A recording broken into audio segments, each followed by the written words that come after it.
બાલમૂર્તિના આ લેખનું શીર્ષક છે બાળકના જૂઠાણ. લેખિકા હર્ષિદા પંડિત. વાંચન સ્વર વિભા જીતેન્દ્ર પાઠક.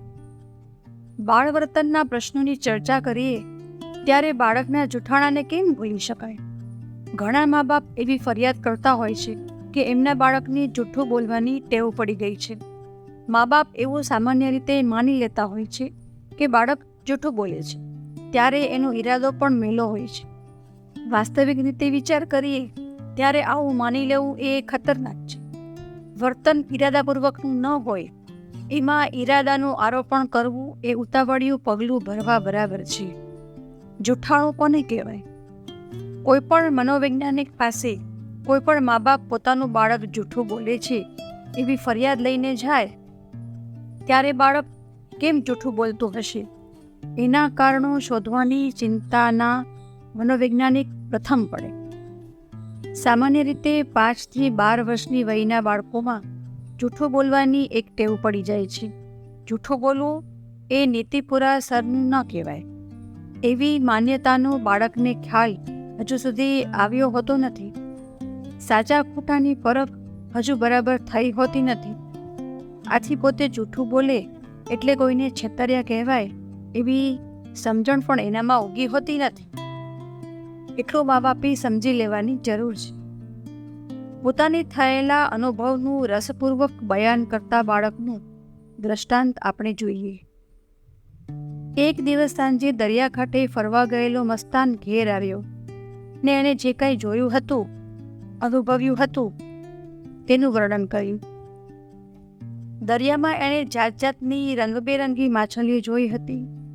ઉછાળા મારતા મોજા, મોજાનું સંગીત, આથમતા સૂર્યનું પ્રતિબિંબ, આકાશના મનોહર રંગો, દરિયાની રેતીમાં એણે બનાવેલો કિલ્લો વગેરેનું વર્ણન એણે જેટલા વધુ અતિશયોક્તિ અલંકારોનો ઉપયોગ કરી શકે તેટલાનો કરીને કર્યું. મા બાપ ને અન્ય ભાઈ બહેનોને એમ લાગ્યું કે મસ્તાન હળહળતું ખોટું બોલી રહ્યો હતો. દરિયાના મોજા કાંઈ સંગીત થોડું પીરસે છે, એ તો ડર લાગે એવી ઘૂઘવટા કરે છે ને કાંઠે ઊભેલાને પલાળે છે. ક્યારેય મોજા માનવીને લપેટીને સમુદ્રમાં ઘસડી પણ જાય છે. જોવાની રીતેમાં કેટલો બધો તફાવત હોય છે.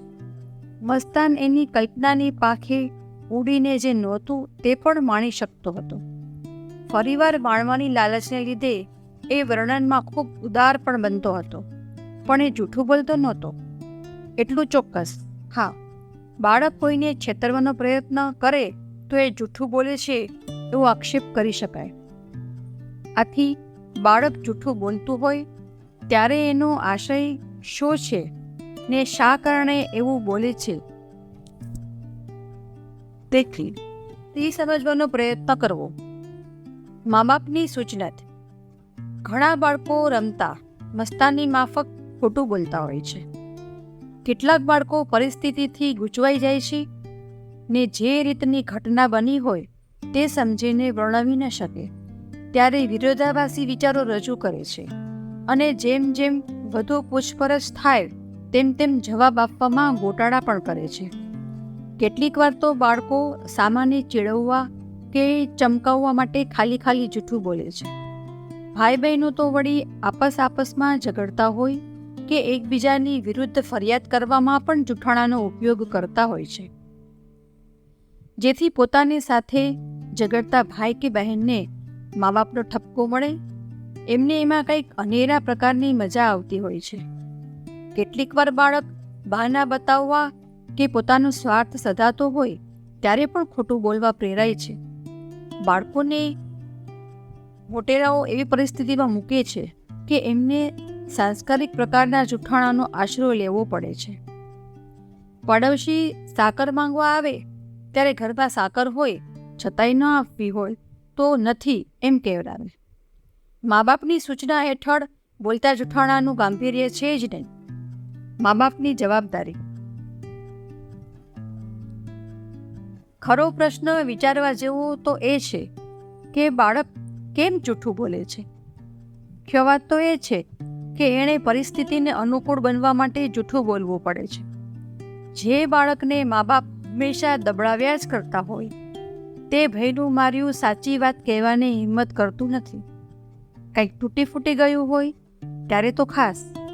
જે બાળકને એવી લાગણી થતી હોય કે એની હંમેશા અવગણના થાય છે, કે કોઈને એની પડી નથી, કે પોતે એ ઘરમાં બિનસલામત છે, કે એ લાઘવ ગ્રંથિ અનુભવે, ત્યારે પોતાના સાહસોના કલ્પના પ્રચુર વર્ણનો દ્વારા સંતોષ મેળવવા મથે છે.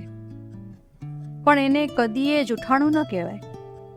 ક્યારેક પોતાના મિત્રનું રક્ષણ કરવા માટે પણ એ જૂઠું બોલવા પ્રેરાય છે. બહાર રમવા કે ફરવા જવાની બાબતમાં અચૂકતાને બહુ બધા નિષેધો હોય ત્યાં બાળકો એકબીજાની સાચી હેરફેર કે પ્રવૃત્તિ છુપાવવા માટે સાચું બોલતા હચકાય છે. શિક્ષા કે મારપીટના ભયના માર્યા મોટાભાગના બાળકો હંમેશા જૂઠું બોલે ત્યારે એને માટે મા બાપ જ જવાબદાર છે. આ વધુ પડતું છે. ઘણીવાર મા બાપ પણ કદી સાચું ન બોલતા હોય ત્યારે પણ એ બાળકો પાસેથી સત્યની અપેક્ષા રાખે છે. સહેજ વધારે પડતું છે. બાળકોએ પોતે કોના જેવા થવું છે દ્રષ્ટાંત અથવા નમૂનો મોડેલ મોટાઓના વર્તનના આધારે પોતે નક્કી કરે છે. એટલે બાળક જૂઠું બોલવા માટે પ્રેરાય છે ને એને કુટેવું પડી જાય છે. એની પાછળ મા બાપનું વલણ, એના ઘરનું વાતાવરણ અને એની બિનસલામતીની લાગણીને સુરક્ષામાં પલટવા માટે પ્રયત્નોનો અભાવ મોટે ભાગે જવાબદાર હોય છે. વેળાસર ચેતવું. જૂઠું બોલ્યા વગર બાળકને ચાલે જ નહીં અને ફાયદો થાય એમ હોય કે ન હોય, અથવા હાથમાં કાંઈ એવા અંતિમ પ્રકારના કિસ્સાઓમાં મા બાપે જાગૃત બનીને મનોચિકિત્સકોનો આશ્રય લેવાની જરૂર છે. બાળક પાયના દર્દથી પીડાતું હોય, મંદબુદ્ધિ ધરાવતું હોય ત્યારે પણ કદી સાચું બોલતું નથી, પણ એનું કારણ એની રોગિષ્ટ પ્રકૃતિ છે. એની અંતિમ પ્રકારના કિસ્સાઓમાં ગણના થઈ શકે. વાતમાં જૂઠું બોલે અને પોતે જૂઠું બોલી ત્યારે પકડાઈ જાય છતાં પણ પોતે સાચું બોલે છે એવો આગ્રહ રાખે ત્યારે મનોવૈજ્ઞાનિક પાસે વેળાસર પહોંચી જવું. નહીં તો બાળક મોટું થઈને સમાજ વિરોધી પ્રવૃત્તિઓમાં આગળ પડતો ભાગ લે એવું બનવાની સંભાવના છે. અનિષ્ટને પ્રારંભમાં રોકવું સહેલું છે, નહીં તો પછી એના સ્વભાવનો એક ભાગ બની જશે.